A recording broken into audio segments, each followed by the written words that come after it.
Any stories shared in this podcast have had names and details changed for the confidentiality of clients. Any resemblance to someone real is coincidental.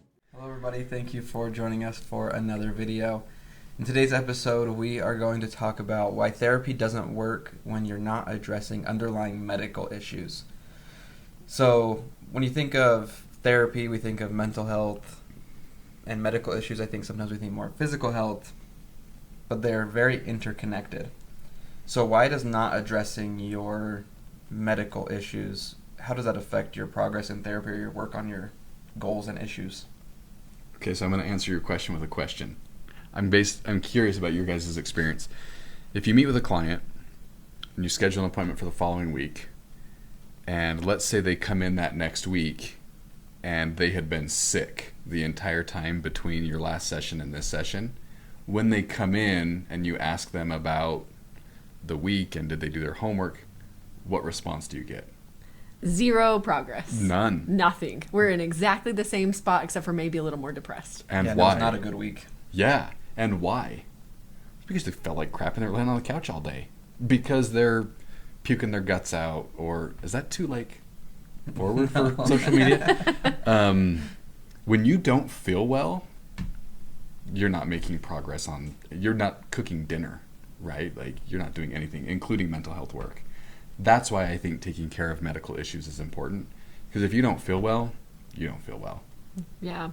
Well, and I would add into that too. You know, I had an experience a couple of years ago where I had a tumor on my pituitary gland that I didn't know about, and apparently those are not all that uncommon. But that tumor was secreting different hormones into my body that were making me feel terrible. So I thought I was just like crazy anxious and depressed.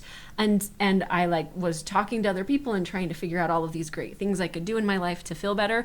But it didn't actually get better until I went into the doctor and they said, oh, actually, it doesn't really matter what you do. This hormone in your body is so out of control that you're going to feel terrible until you get this fixed. And you know what? I ended up having surgery and getting the tumor out. And sure enough, I feel a ton better. Was it quickly? Very, very quickly. Was it? It was so noticeable. And I mean, just like total day and night difference. And I think about that and I think, oh, wow, if I had a client come into my office and tell me about how just depressed and anxious they were, and I was trying to help them with all of these therapeutic interventions, those interventions would not have worked. Yep. It wouldn't have done a thing because they have this hormone that's being secreted in their body that's making it so that they literally can't feel good, so that their anxiety level literally can't go down. And so I think that it's really important for people to think about this. Do you have something medical going on? Have you ruled that out? Or did going to therapy just seem like a good idea and now you're frustrated because you're not getting anywhere? Mm-hmm. So step one, check for tumors. Well, to me, it was a big eye-opener, the role of medical stuff in mental health treatment years ago when I had a client that mentioned something similar, but the thyroid was all out of whack. Thyroid challenges and depression seem to have very similar symptoms. Thyroid medication was started, and I mean, as the observing therapist, watch a total change. Fun fact, I could probably be proven wrong, but if I remember correctly, the vast majority of the mental health diagnostic criteria for any mental health disorder is always caveated by unless there's a medical issue, right? If you have all the criteria for depression, I can only give you a diagnosis of depression if there is no medical condition. I can only give you an anxiety diagnosis if there is no medical condition. And so, fun fact, theoretically, I shouldn't even be diagnosing you if we haven't ruled out the medical stuff. So it's important as a therapist to say, hey, this is what the symptoms look like. This is what I see. Have you been to the doctor lately?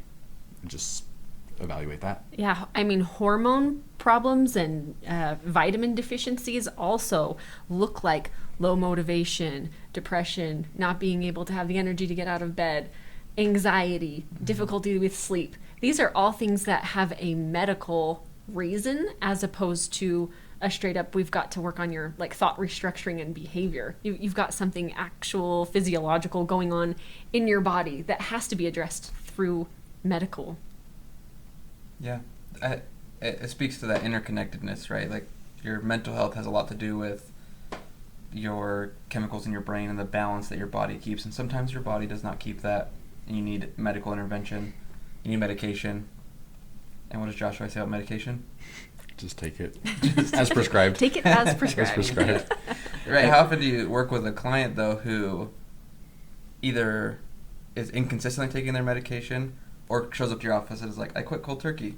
I hope this goes well. A lot. I was going to say, I'm like the medication soapbox, but that question was a total share of soapbox. I feel like we've talked about this before. You're like, if they would just take it the way they're supposed to, right? Because I think that it's very inconsistent. I think. Yeah, and taking your medication inconsistently is never going to affect you well. Yeah, and what happens when you go off something cold turkey that you've been on for 8 months? Yeah, I mean, it depends on the medication. But I think that, and granted, I think we talk about this in another episode of, Sure. Therapy doesn't work when you don't take your medication as prescribed. But I do think that a lot of people take mental health medication and decide they'd like to just try going off of it and see how they feel without realizing that it's going to cause a significant withdrawal within your body. And withdrawal doesn't just look like you're sitting and shaking in the corner. It really looks like, oh, wow, I have severe depression. Except you're not even getting a baseline. That's just the withdrawal symptoms. Mm-hmm. And that could be for 2 weeks. I've had some clients, I remember back at a previous place of employment, a client walking in and sitting down in the lobby, and when I went out to get this client, they were wearing sunglasses. And generally I giggle when people wear sunglasses inside. But the moment that they stood up and started to walk down the hallway to my office, I had to like interlock arms to get to my office, and I was like, "What is going on?" And they had cold turkeyed off of one of their medications, and it floored me. I had never seen that, and so I went. Luckily, this client's prescriber was right next door to me, and so as soon as this doctor's door was open, I was like, hey, we need to talk about this. She called the client, and I saw her the next week. She was fine because she had gotten back on the medication to start the taper, right? So meds are important. Medical stuff is important. Okay, so here's this question then, and I'm probably not the shining example of this. Whether you're taking a medication or not, like what would be like a good, and none of us are medical professionals, right? But one doctor visit a year? Should you go get a physical every year? Should you do more than that? Like, we're not medical, so I don't want to speak outside of our practice, but I imagine... I was talking to my dad about this just recently. My dad's a ER nurse, and going for regular medical checkups, because like he's very involved in that world and aware of those kind of things. And we were talking about like going for a checkup for something, even if your doctor's pretty confident you're okay, or you're feeling pretty confident you're okay, but you're worried about something. And he's like, yeah, just go, ask for the test, tell them what you're worried about, even if it's just for peace of mind, but just go get things taken care of. Even if you say like, I feel great, I feel fine, it's worth the peace of mind, but it's also worth recognizing like, you're not going to know your hormones are out of whack just by thinking about it. Like, you have to go have someone test your blood, and then they can solve the problem from there. So, yeah, just go. Yeah, regular well checks, regular physicals.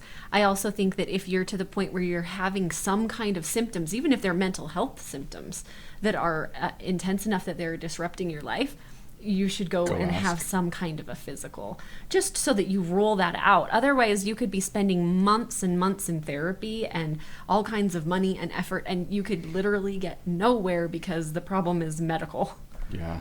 And I think the reason that I ask this is because regarding access to health care, I think, A, it's expensive. B, we oftentimes view it by what insurance dictates, right? I go to the dentist twice a year because I get 2 free cleanings, right? And I would imagine that most insurance companies, the preventative of 1 physical per year is covered. So if you don't want to spend a dime, at least do that.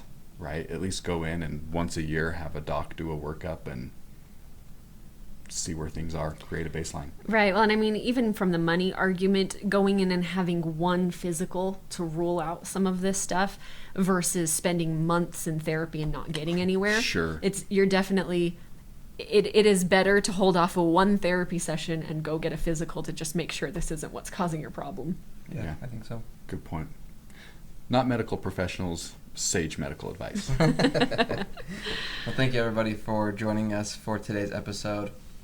We appreciate all of the likes and comments and things we've been able to talk about. So please like and subscribe if you enjoyed the video, and we'll see you next time. Thanks. Bye. If you enjoyed today's video, please like and subscribe. Thank you so much for watching. We've got other videos for you to check out and more exciting things coming soon. So thank you.